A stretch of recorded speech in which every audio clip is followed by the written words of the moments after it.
Hello दोस्तों, आप सभी के लिए द स्कोप ऑफ साइकोलॉजी है। आज वो देखेंगे। ये आप लोग के लिए आने वाले एग्जाम में बहुत अच्छा यूज़फुल माना जाएगा। तो चलिए शुरू करते हैं कि आखिरकार इसके स्कोप कितने हैं।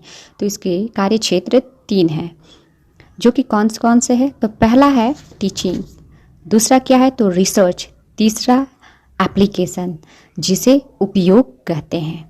तो जो टीचिंग के अंदर 10 भागों में बांटा गया है, तो वो जो भाग है वो कौन कौन से हैं, चलिए उसको देखते हैं। पॉइंट है जीवन अवधि विकासात्मक मनोविज्ञान, लाइफ स्पैन डेवलपमेंटल साइकोलॉजी। मनुष्य के जीवन के बारे में, परिवर्तन बारे में बताया जाता है। तो इसमें सबसे पहले उसके बाल मनोविज्ञान के जो शुरुआती संबंध का बाल विकास के अध्ययन के बारे में बताया गया है। सिर्फ बाल विकास का ही बात नहीं यहाँ किया गया, इसमें किशोर अवस्था, वयस्क अवस्था, वृद्ध अवस्था के बारे में बताया जाता है। इसमें विकासात्मक मनोविज्ञान में मनोवैज्ञानिक मानव के लगभग प्रत्येक क्षेत्र को देखा है। तो उसमें क्या क्या आते हैं उसके अंतर्गत, तो बुद्धि आती है, पेश विकास आती है, संवेगात्मक विकास आता है, सामाजिक विकास, खेल, भाषा, अध्ययन को रखा है विकासात्मक दृष्टिकोण के अंतर्गत। तो इसमें जो कुछ कारक होते तो वो कौन कौन से कारक आ जाएंगे, तो इसमें अनुवांशिकता आ जाएगा, परिपक्वता आ जाएगा, पारिवारिक पर्यावरण, सामाजिक आर्थिक अंतर, जो ये सब है वो जीवन अवधि विकासात्मक मनोविज्ञान के अंदर आएगा। उसे हम लोग क्या कहते हैं, तो जीवन अवधि विकासात्मक मनोविज्ञान। पॉइंट है मानव प्रयोगात्मक मनोविज्ञान, ह्यूमन एक्सपेरिमेंटल साइकोलॉजी कहते हैं। नाम से स्पष्ट हो रहा है कि इसमें मनुष्य या मानव के उन सभी व्यवहारों का अध्ययन किया जाता है जो संभव हो। तो इसमें जिसके अध्ययन की प्रक्रिया सरल होती है, इसमें व्यक्ति की दृष्टि, स्वर्ण, चिंतन, सीखना इत्यादि के व्यवहारों का प्रयोगात्मक अध्ययन किया जाता है। इसमें कुछ मनोवैज्ञानिकों ने प्रयोग करते हुए मनोवैज्ञानिक प्रयोगात्मक मनोविज्ञान में अपना योगदान या फिर कहें अभिरुचि जगाते हुए उनका नाम इस फील्ड में मशहूर हुआ है। तो वो कौन कौन से मनोवैज्ञानिक हैं जो कि ह्यूमन एक्सपेरिमेंटल साइकोलॉजी में अपना अभिरुचि जगाए हैं। तो वुंट, टीचनर तथा वाटसन लगाई, जो कि अधिक मशहूर हुए किसमें, तो ह्यूमन एक्सपेरिमेंटल साइकोलॉजी में। आते हैं नेक्स्ट पॉइंट है पशु प्रयोगात्मक मनोविज्ञान, जो कि एनिमल एक्सपेरिमेंटल साइकोलॉजी कहा जाता है। इसमें पशु के प्रयोगात्मक मनोविज्ञान के बारे में बताया गया है।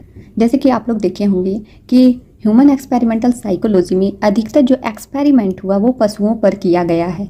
कभी चूहा, कभी बिल्ली, तो कभी कुत्ता, वन मानुषों पर प्रयोग किया गया है। तो जो पशु प्रयोगात्मक मनोविज्ञान होता है उसमें शोध, सीखने की प्रक्रिया या व्यवहार के जैविक पहलुओं का अध्ययन किया जाता है। और पशु प्रयोगात्मक मनोविज्ञान के क्षेत्र में किनका नाम सबसे पहले आता है, तो स्किनर का नाम आता है, गथरी का आता है, पैवलो का आता है, टॉलमैन इत्यादि का नाम प्रमुख है। सीखने की आधुनिक सिद्धांत या मानव व्यवहार के जैविक पहलुओं के बारे में आज जो कुछ भी जानते हैं इसका आधार पशु प्रयोगात्मक मनोविज्ञान ही है, जो कि मानव व्यवहार में पशुओं के व्यवहार जैसे सीखना, चिंतन करना, स्मरण, ये सब जो है इत्यादि का अध्ययन करके ही मनुष्य के ऐसे व्यवहारों को समझने की कोशिश की जाती है। लेकिन मनोवैज्ञानिकों के पास कुछ ऐसे बाधाएं हैं जिनके कारण वे पशुओं के व्यवहार में अभिरुचि दिखलाते हैं। जैसे कि आप लोग देखे होंगे कि जो पशु होता है ना, उसका खर्चा भी ज़्यादा नहीं आता है और उसका लाइफ जीवन अवधि जो होता है ना वो कम होता है, और मनुष्य का जीवन अवधि भी अधिक होता है, जिसके कारण कोई भी एक्सपेरिमेंट डायरेक्ट मनुष्य पर नहीं करना और नहीं हो पाता। इसलिए अधिकतर जितने भी एक्सपेरिमेंट है वो पशुओं पर किया जाता है। तो इसलिए यहाँ पे जो पशु प्रयोगात्मक मनोविज्ञान है यही बताता है कि पशु के व्यवहारों को अध्ययन किया जाता है और वही अध्ययन मानव के व्यवहारों को समझने की कोशिश की जाती है। उसे ही हम लोग पशु प्रयोगात्मक मनोविज्ञान कहते हैं। अब आते हैं नेक्स्ट पॉइंट, जो कि है दैहिक मनोविज्ञान। इसमें नाम से ही स्पष्ट हो रहा है साइकोलॉजिकल्स, साइकोलॉजी किसे कहते हैं। इसमें मनोविज्ञानी का जो कार्य क्षेत्र है प्राणी के व्यवहार के दैहिक निर्धारकों के प्रभावों का अध्ययन करना होता है। दैहिक मनोविज्ञान में अभिरुचि रखते हैं आज भी मनोविज्ञान की जो औषध तथा उसके व्यवहारों पर पड़ने वाले प्रभावों का भी अध्ययन किया जाता है। इसमें दैहिक मनोविज्ञान में विभिन्न औषधियों या व्यवहारात्मक प्रभावों से लेकर तांत्रिका तथा चयापचय प्रक्रिया में होने वाली जो आणविक शोध का भी अध्ययन किया जाता है। किसमें नेक्स्ट है जो कि परिणात्मक मनोविज्ञान है। इसमें जो कि आप देख रहे होंगे क्वांटिटेटिव की बात की जा रही है। इसमें मानव का जो व्यवहार है उसको समझने या उसका अध्ययन करने के लिए गणित, सांख्यिकी या परिणात्मक विधियों का इस्तेमाल किया जाता है। जैसे कि मनोवैज्ञानिक परीक्षण, स्केल ले लें, जो ये सब जो होता है ना वो क्वांटिटेटिव मेथड के द्वारा ही आप किसी के व्यवहार का भी अध्ययन किया जा सकता है। जैसे कि सिगमंड फ्राइड ने आईक्यू टेस्ट किया, तो आईक्यू टेस्ट करने के बाद ही, स्केल यूज़ करने के बाद या टेस्ट यूज़ करने के बाद ही पता चलता है कि उसका आईक्यू लेवल क्या है। तो ये बता रहा है, उसका परिणात्मक मनोविज्ञान कर रहा है और यह क्वांटिटेटिव साइकोलॉजी के अंतर्गत आता है। अब आते हैं नेक्स्ट पॉइंट जो कि व्यक्तित्व मनोविज्ञान, साइकोलॉजी ऑफ पर्सनालिटी के बारे में बताया जाता है। इसमें व्यक्ति कि व्यक्तित्व का अध्ययन किया जाता है, उसके बीच विभिन्न तरह के अध्ययनों के बारे में पता करके उसके अभिप्रेरणात्मक पहलुओं के बारे में भी अध्ययन किया जाता है। अभिरुचि भी देखी जाती है। इस तरह से मनोविज्ञान में जो सामान्य तथा विचलित दोनों तरह के व्यक्तित्व का अध्ययन करके उसके क्षेत्र में मनोवैज्ञानिकों का अधिकार समय व्यक्तियों के उनके सिलगुण के आधार पर वर्गीकृत किया जाता है। व्यक्ति की सामान्यता या विभिन्नता दूसरे व्यक्ति से स्थापित की जाती है। उसके मनोवैज्ञानिकों में कुछ ऐसे व्यक्तित्व मापन का भी प्रयोग किया जाता है उसको विकसित करने के लिए। उसे ही हम लोग क्या कहते हैं, तो व्यक्तित्व मनोविज्ञान कहा जाता है। नेक्स्ट पॉइंट क्या है, तो सोशल साइकोलॉजी, जिसे समाज मनोविज्ञान कहा जाता है। इसमें मनुष्य को एक सामाजिक पशु के रूप में अध्ययन किया जाता है, आपस में अंतःक्रिया करता है और एक परिवार या समाज बनाकर रहता है। सामाजिक मनोविज्ञान का एक समाज शास्त्र के क्षेत्र में काफ़ी संबंधित है। यही कारण है कि बहुत सारे ऐसे समाज शास्त्र भी अपने आप को समाज मनोविज्ञान कहने में फ़र्क का अनुभव करते हैं, जिससे समाज मनोवैज्ञानिकों का अध्ययन या क्षेत्र में समूह का व्यक्तित्व पर पड़ने वाले प्रभाव तथा व्यक्ति का समूह पर पड़ने वाले प्रभावों का अध्ययन किया जाता है। सोशल साइकोलॉजी कहते हैं। नेक्स्ट पॉइंट है संज्ञानात्मक मनोविज्ञान, जिसे कॉग्निटिव साइकोलॉजी कहा जाता है। इसमें मानसिक प्रक्रिया जैसे कि प्रत्यक्षण, चिंतन, सीखना, बुद्धि, स्मृति का अध्ययन पर बल दिया जाता है। एक एग्जाम्पल ले लेते हैं। जब भी आप अगर कोई समस्या में फंस जाते हैं, समस्या उत्पन्न हो जाती है, जैसे कि आप कुछ लिखना चाहते हैं, तो वहाँ पर या कलम या पेंसिल आपके सामने मौजूद नहीं होती, तो आपके दिमाग में यह चिंतन उत्पन्न हो जाता है कि अब लिखे कैसे। अगर दूसरी तरफ से अगर वहाँ पे चिंता का विषय नहीं होगा, क्योंकि अगर वहाँ पे पेन और पेंसिल दोनों मौजूद होगा तो आपको लिखने में भी समस्या नहीं होगी, जिसके कारण आपको चिंतन उत्पन्न नहीं होगा। तो यहाँ पर आपको एक मदद मिल जाती है, जिसके कारण समस्या का समाधान हो जाती है। उसे ही हम लोग क्या कहते हैं, तो संज्ञानात्मक मनोविज्ञान कहेंगे। नेक्स्ट पॉइंट है असमान मनोविज्ञान, जिसे एबनॉर्मल साइकोलॉजी कहा जाता है। ज़िंदगी में आप लोग भी जानते हैं कि उतार और चढ़ाव होता रहता है, बहुत सारी ऐसी परिस्थितियाँ भी आती हैं। तो बहुत सारे लोग उस परिस्थितियों को अगर एडजस्ट कर पाते हैं, उसमें समायोजित कर पाते हैं, तो उसे सामान्य कहेंगे, और असामान्य व्यक्ति उसमें समायोजित नहीं कर पाएंगे, कुसमायोजित के अंतर्गत आ जाएगा, तो उसे हम लोग क्या कहेंगे, तो असामान्य मनोविज्ञान कहा जाएगा। इसमें असामान्य मनोविज्ञान का अध्ययन किया जाता है, उसे ही हम लोग एबनॉर्मल साइकोलॉजी कहते हैं। अब आते हैं नेक्स्ट पॉइंट, जो कि एजुकेशनल साइकोलॉजी, जिसे शिक्षा मनोविज्ञान कहा जाता है।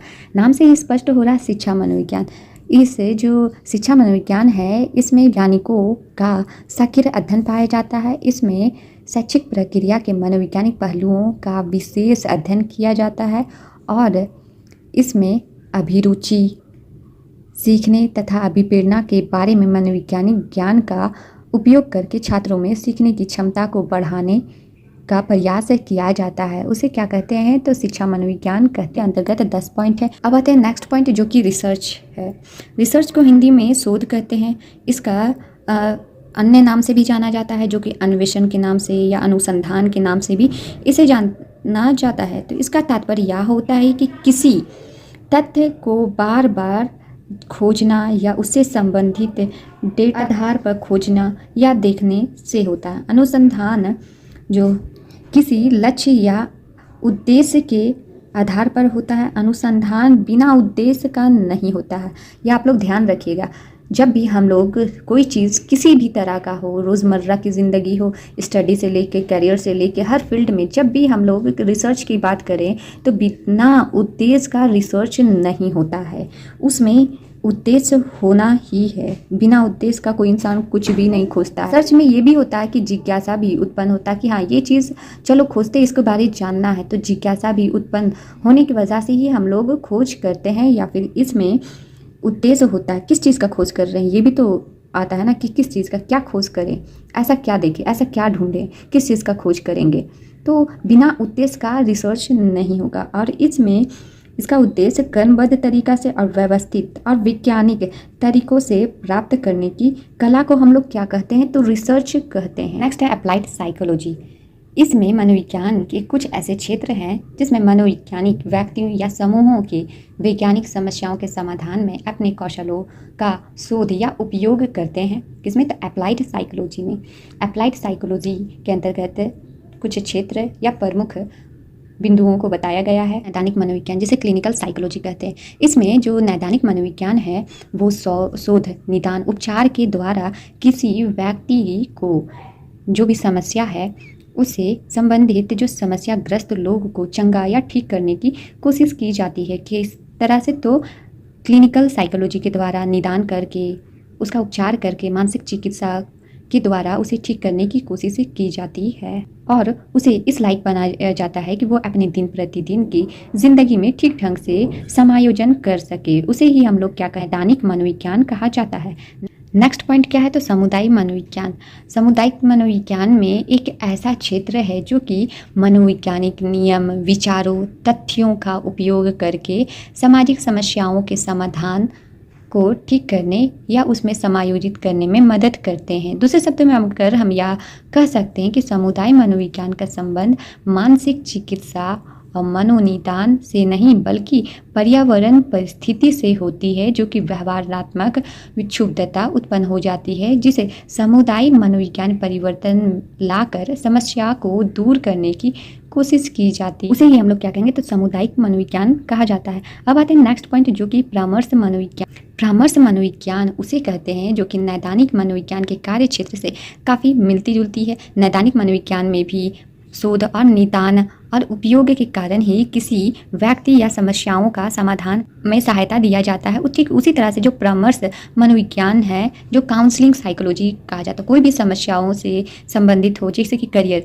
जब इंसान 10th का एग्ज़ाम देता है तो वो सोचता है कि आखिर जो हमारा स्ट्रीम है, मेरा लक्ष्य, मेरा गोल जो है वो किस तरह से विकसित करेंगे, ऐसा कौन सा सब्जेक्ट का चयन करें जो हम अपने करियर को सफलतापूर्वक उसमें सक्सेस हो सके और अपने लक्ष्य तक पहुंच सके। उसे ही हम लोग क्या कहते हैं, तो परामर्श मनोविज्ञान कहा जाता है। नेक्स्ट है स्कूल मनोविज्ञान। स्कूल मनोविज्ञान भी जो कि समुदाय, मानसिक स्वास्थ्य, कर्तव्यों एवं परामर्श मनोविज्ञान से मिलती जुलती है। इसमें स्कूल मनोविज्ञान में प्राथमिक और माध्यमिक स्कूल में कार्य करते हैं। वे छात्रों के अन्य विशेषज्ञ के पास विशेष उपचार के लिए भेजते हैं। कुछ लोग स्कूल मनोविज्ञान में ऐसा भी होता है कि बहुत सारे लोग जो होते हैं पढ़ाई का इतना वर्डन हो जाता है जिसके कारण से वो समायोजित नहीं कर पाते, उसे समझ में नहीं आता आखिरकार हम इस तरह से अपने सिलेबस को किस तरह से कंप्लीट करें। तो इस दौरान भी उसे स्कूल मनोविज्ञान की आवश्यकता पड़ती है, जो कि उसे भी। अब आते हैं नेक्स्ट पॉइंट जो कि है औद्योगिक एवं संज्ञानात्मक मनोविज्ञान। ये जो है औद्योगिक और संज्ञानात्मक मनोविज्ञान कार्यरत कर्मचारियों की मनोवैज्ञानिक समस्याओं का समाधान किया जाता है तथा उनका पर्याप्त समाधान ढूंढने का भी प्रयास किया जाता है। किसमें, तो औद्योगिक मनोविज्ञान में बहुत सारे ऐसे कर्मचारी होते हैं जो कि वेतन कम होता है और काम अधिक होता है, 8 घंटा की जगह 12 घंटा खड़ा है। जो कि सैन्य मनोविज्ञान, मिलिट्री साइकोलॉजी। मिलिट्री साइकोलॉजी से आप क्या समझते हैं? मिलिट्री साइकोलॉजी उसे कहते हैं जो मनोवैज्ञानिक नियमों और सिद्धांतों का उपयोग करके सैन्य क्षेत्र में किया जाता है। जो इस क्षेत्र में मनोवैज्ञानिकों का मुख्य कार्य क्षेत्र क्या था, तो उसे 5 तरह की गतिविधियों तक फैला हुआ था, जो कि विभिन्न तरह के रक्षा कर्मियों का चयन करना था, उसमें लीडरशिप की क्वांटिटीज़ को विकसित करना था, डिफेंस स्किल का विकास करना था, उसमें सैन्य बलों और मनोबल को विकसित करने के लिए विशेष कार्यक्रम तैयार करना। तो आशा करती हूँ जो द स्कोप ऑफ साइकोलॉजी है आप लोग को समझ में आया। उसे कितने भागों में, तो 3 भागों में बांटा गया। कितने कौन कौन से क्या क्या नाम है, तो पहला है टीचिंग, दूसरा है रिसर्च, तीसरा एप्लीकेशन भी कह सकते हैं और अप्लाइड साइकोलॉजी भी कहा जाता है। तो एप्लीकेशन या अप्लाइड साइकोलॉजी कहेंगे। और टीचिंग में कितने, तो 10 पॉइंट में विभाजित किया गया है। तो पहला पॉइंट कौन सा है, तो जीवन अवधि विकासात्मक, दूसरा है मानव प्रयोगात्मक मनोविज्ञान, तीसरा है पशु प्रयोगात्मक मनोविज्ञान, नेक्स्ट है दैहिक मनोविज्ञान, नेक्स्ट है परिमाणात्मक मनोविज्ञान, नेक्स्ट है व्यक्तित्व मनोविज्ञान, नेक्स्ट है सामाजिक मनोविज्ञान, नेक्स्ट है संज्ञानात्मक मनोविज्ञान, असामान्य मनोविज्ञान और शिक्षा मनोविज्ञान। ये सब टीचिंग के अंतर्गत आते हैं। अब आते हैं रिसर्च साइकोलॉजी। रिसर्च साइकोलॉजी किसे कहते हैं आप लोग समझ ही गए होंगे कि किसे कहते हैं। ये क्रमबद्ध तरीका से किया जाता है। देश का कभी भी रिसर्च नहीं होता, ये ध्यान में रखिए कि रिसर्च की जहाँ बात आती है तो उद्देश्य को ही लेकर रिसर्च किया जाता है, बिना उद्देश्य का रिसर्च नहीं किया जा सकता है। नेक्स्ट है अप्लाइड साइकोलॉजी। अप्लाइड साइकोलॉजी के अंतर्गत कौन कौन से पॉइंट है, तो नैदानिक मनोविज्ञान है, सामुदायिक मनोविज्ञान, परामर्श मनोविज्ञान, स्कूल मनोविज्ञान, औद्योगिक एवं संज्ञानात्मक मनोविज्ञान को रखा गया। और एक पॉइंट है जो कि सैन्य मनोविज्ञान, मिलिट्री साइकोलॉजी कहा जाता है। तो ये सब स्कोप के अंतर्गत आता है, कार्य क्षेत्र के अंतर्गत आता है, जो कि साइकोलॉजी में बहुत ही इंपॉर्टेंट साइकोलॉजी है। यहीं पे समाप्त करते हैं इसके टॉपिक को, मिलते हैं नेक्स्ट वीडियो पे। Bye bye.